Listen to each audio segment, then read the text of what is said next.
اور میں یہ نام لینا چاہتا ہوں یہ صحافیوں کے، کیونکہ مجھے بار بار جو چیزیں سامنے ہماری آئی ہیں. اب ارشد شریف، اس کے اوپر ایف آئی آر کٹوا دی ہے.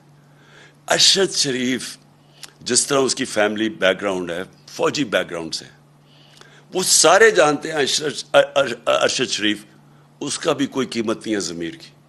اس کو جس طرح ہراساں کیا جا رہا ہے کہ اس کا کسی طرح منہ بند ہو جائے. صابر شاکر وہ ملک چھوڑ کے چلا گیا. صابر شاکر کو کوئی آج سے تو نہیں وہ صحافت کر رہا ہے، 20 سال سے کر رہا ہے، ہم سب جانتے ہیں اس کو. وہ ملک چھوڑ کے چلا گیا. اور میں سبی ابراہیم اس کے پیچھے پڑے ہوئے ہیں. جمیل فاروقی نوجوان ہے، اس کے پیچھے پڑے ہوئے ہیں. ایک کوئی بات کر دے، کال آ جاتی ہے ان نون نمبر سے کہ یہ نہیں کرو گے تو ہم یہ کر دیں گے، نہیں تو ایف آئی آر آ جائے گی. عدنان عادل وہ، اور میں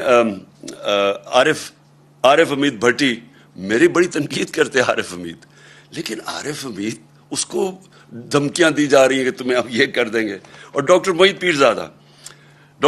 پیرزادہ یعنی وہ کوئی غدار ہے، اس کے اوپر اس کو خوف ڈرایا جا رہا ہے.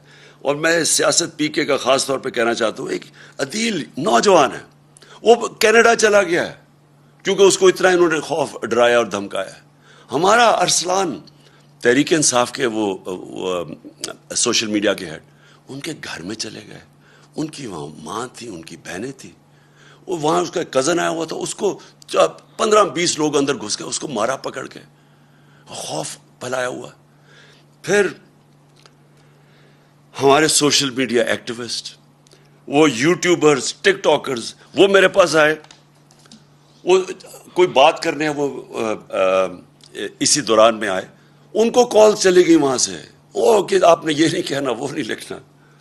دیکھیں بات سنیں، میں آج یہ سوال پوچھتا ہوں سب سے، اپنی قوم سے، اور میں اپنی جوڈیشری سے سوال پوچھتا ہوں، کیا پاکستان میں فنڈامنٹل رائٹ سسپینڈ ہو گئے ہیں؟